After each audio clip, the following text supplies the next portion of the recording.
want to be seen. I want to see them. Jerry Jones is Jerry. Hey. Emmanuel Jones. Look, get this, though. T, I said this, maybe you haven't heard this one yet. Mike Tomlin and the Steelers, they have not held a lead in 5 games. Like, not 3-0, not 2-0, not even a safety, not 7-3. 5 consecutive games without holding a lead. The Steelers have been around since 1933. That's only happened 3 times. They've gone 5 games without holding a lead. That's how bad it ended, T, with Mike Tomlin. So should he want to leave the Steelers? Forget the Steelers wanting to leave him. Should he want to leave them? No. When I think of the Pittsburgh Steelers, I don't think of a player. I think of Mike Tomlin.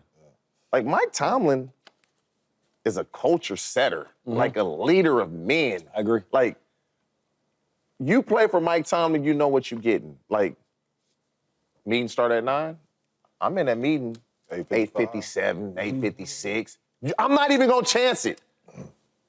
I've never played for Mike Tomlin, just off what I see. That's what I'm going to do.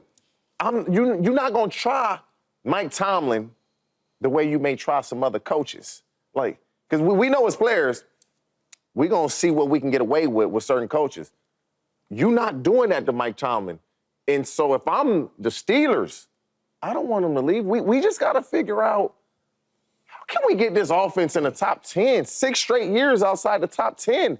Haven't had a good offense since Big Ben was a quarterback. That, to me, is the biggest problem is they put all their resources on the defensive side of the ball, and then the playoff come, and that defense give up 200 yards rushing? Ain't no way. Ain't no way I have all my resources on my defense. And then we get to the playoffs, and we give up 200 yards on the ground. And so Mike Tomlin should want to stay. He just has to figure out, how can we fix this offense? And is it him? Is it this 2-yard in the clouded up offense, this run and play action? Do we need to open it up? Maybe he needs to change the way he approaches the game of football from an offensive perspective, being a defensive guy. When I think of Mike Tomlin, I think of a hard-nosed coach football team, going to play really good defense, going to be really stingy, could win games 3-0, 10-3, 10-7, 17-10. That's the type of games the Pittsburgh Steelers win under Coach Mike Tomlin. The message is watered down. I think he should want to leave, and I think the Pittsburgh Steelers should want a fresh start as well. I believe the message is watered down. You got kids, right? Yeah. You was a heck of a receiver. You probably coach them certain stuff, and they be looking at you like, bro, you don't know nothing. And I could come in there and I could say the same thing, and you're like, bro, I done told. Yeah. They used to be like that to Mike Tomlin. They not no more. They not. And Coach Tomlin's a great coach. He will get another job the day he walk out of the Pittsburgh Steelers building. But I think the message is watered down. I think Pittsburgh needs to go another way.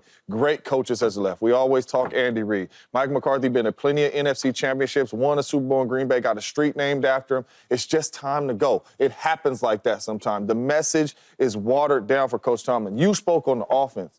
The last 5 games, bro, the defense been on the average giving up 38 points a game. That can't happen. Not when all your money is there. You're a defensive-minded coach, right? Your defense plays through you, basically, your mindset that you brought to Pittsburgh, and you've been giving up over 400 total yards in 5 games, 38 points in offense. To me, that's the message watered down, and it's just time to go a new route. Coach T is a heck of a coach, but I think it's always times where you come to that dead end and you say, hey, I think we'll be better going this way. And go give the message you've been giving the Pittsburgh Steelers to another team, because that equals you getting to a Super Bowl and winning a Super Bowl, and you might be able to change around another franchise. Yeah, I think it's time for him to go, right? I think it's time for him to part ways from the Steelers, not the Steelers part ways from Mike Tomlin. You know, it reminds me of when I was with Andy Reid, and I remember when they let him go, right? We went 4-12, and they fired him. And I was so hurt and I was so mad because I knew how great of a coach he is. I said, are y'all serious? We got that arrogant that you guys forgot what the Eagles was without Andy Reid to let him go, right? But then when he leaves, I was upset. And he goes to the Chiefs, who didn't make the playoffs the year he got there, who only won like 2 games before he got there. And then that same year he got there, they won a playoff game. They go to the playoffs, right? I'm like, dang. Then as I see Andy Reid growing, getting different players, right? Guys like the quarterback for I played with Alex Smith, yeah. who they was calling him a bust. Andy Reid, now he's okay. He's a Pro Bowler again. Then he gets better. He drafts some players, and now they're in a dynasty right now. You see it today. So I think Mike Thomas needs a reset, restart somewhere else because he's still a great coach. No doubt. Don't get it confused. No question. He's so great of a coach that most coaches that have bad quarterback play, they don't get to the playoffs. Mike Tomlin finds a way to get to the playoffs. It ain't even a losing season. Yeah. But I think if he goes to a new team, a new start, that get into the playoffs with that mentality with the Steelers, now it's winning a playoff game. It's getting back to AFC Championship games if he's on a new team. Here's the other thing nobody's mentioned yet. Mike Tomlin kind of came to prominence having to face Andy Dalton and Joe Flacco. Now you got to see Joe Burrow and Lamar Jackson routinely. Let's be real about the situation. I never thought about Joe that. Burrow and Lamar Jackson are consensus top 5 quarterbacks in football. Probably top 4. Some would suggest, well, prior to the season and Josh going crazy, some could have suggested top 3, 2, and 3. You got to see them. You can see Andy Dalton. Andy Dalton, I think, notably never won a playoff game, if I'm not mistaken. I think went to 6 straight, if I'm not mistaken. Never won one. Joe Flacco was an average quarterback that had a great run in that 2012, 11 touchdowns, no interceptions. But now you got to see maybe a 3-time MVP in his first 6 years of Lamar Jackson. You got to see him twice a year. And then you likely have to see him again in the playoffs if Mike Tomlin, you're fortunate enough to get in it. You got to see Burrow twice a year. And then you likely got to see Burrow again in the playoffs if you're fortunate enough to be there because Burrow more often than not is there if he is healthy. That's part of the reason. And I haven't even mentioned Josh Allen in the AFC and Patrick Mahomes in the AFC. Yeah. If you're Mike Tomlin, run as far away from your division. Treacherous waters over there. Probably run as far away from the AFC as possible. You go to the NFC, look at the NFC quarterbacks right now. Like, you can find a way to deal with Goff and find a way to deal with Hurts and find a way to deal with Stafford and find a way to deal with Love and find a way to deal with them cats. But you got to go deal with Josh and Pat and Lamar and Burrow. Nah. That's a really good point. Tomlin, get out of there. Well, speaking. Why you mention Jordan Love been in the playoffs both years as a starter, dog. Got to deal with him, whether you like it or not, Shady. Whether you beat him or not, you got to deal with him. Nah, man, you want to bring.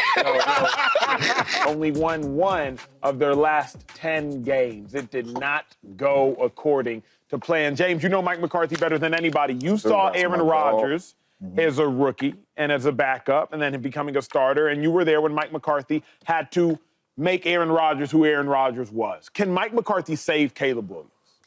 I believe so. I believe Mike McCarthy is the guy that the Bears need to get for Caleb Williams. Mike McCarthy's quarterbacks are going to play good football. Mike McCarthy has got a lot of quarterbacks paid, and he's got a lot of quarterbacks that were good to play better.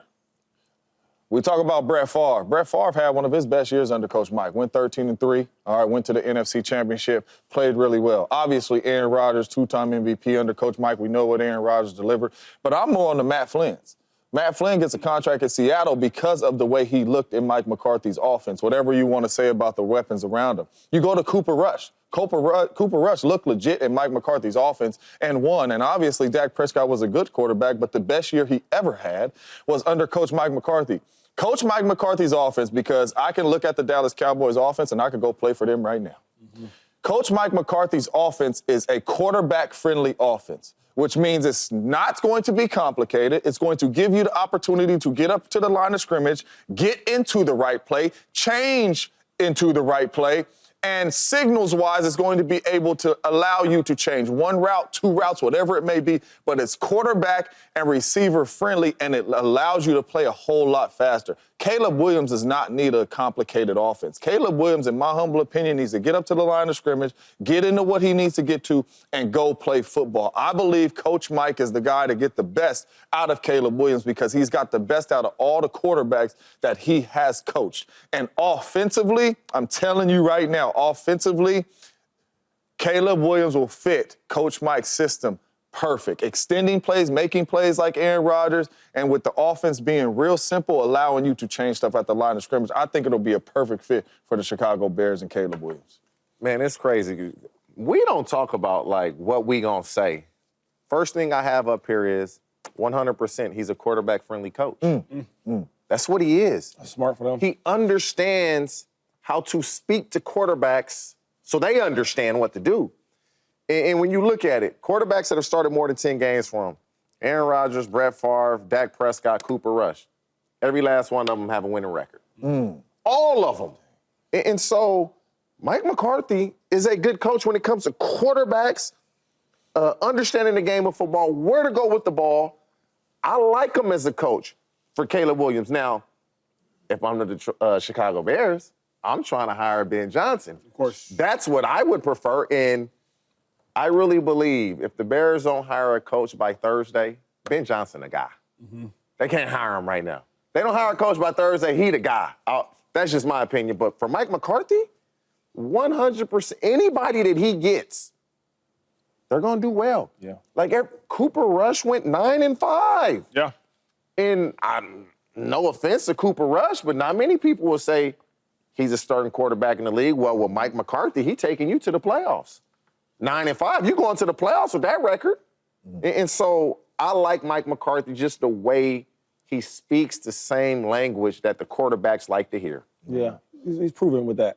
I think he's a good fit for Mike McCarthy. I think he's a good coach. I said earlier that I didn't think that he should be fired, as the Cowboys coach, or at least get another extension. But I'll say this, though, man. I think it works well for all the reasons you guys talked about of being like the whisperer of the quarterbacks, being able to coach these quarterbacks and do well. I look at Dak Prescott, the year that he was playing ASS, right? All these picks everywhere. Mike McCarthy took over the play call that next year. And what happened? Dak Prescott played well. Not only played well, he was number 2 in MVP voting. So that made some difference. But another thing I was thinking about is, in football, man, it's all about stories and something that you need to fight for. When I say fight for, everybody wants to fight for get a championship. That's the name. Super Bowl. But you need more than that, right? You need to find other battles to win. And I look at, okay, so you already came from this division, right, where you won a Super Bowl with the Packers.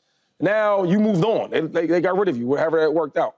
Now you get back to write that story all over again. So y'all got rid of me in this division. Let me come back and own this division like I used to own it before. Now I'm doing it with the Bears, not with the Packers. I think small things like that, you need some revenges back. Yeah. And I think he gets that if he goes to the Bears and has a talented quarterback like Caleb Williams. Yeah. Get him rolling, and now we talk about Mike McCarthy as one of the best coaches in this league for things like that. Yeah, I agree with that. I don't know if he can save him, but he can definitely improve him. And I think that's what we all agree upon is right now, Caleb just needs improvement. Forget saving. What's saving look like? But can he improve you? Can you get him to the playoffs? Remember, though, that division, it ain't nothing to play with. Yeah. And them coaches in that division, they ain't nothing to play with. Mike McCarthy would be fascinating to see. Hey, Russell Wilson, you played with your money. What up, YouTube family? Welcome to the facility. Thanks for watching, and you better be sure to hit that subscribe button if you want to get more highlights from the show and all of our exclusive content.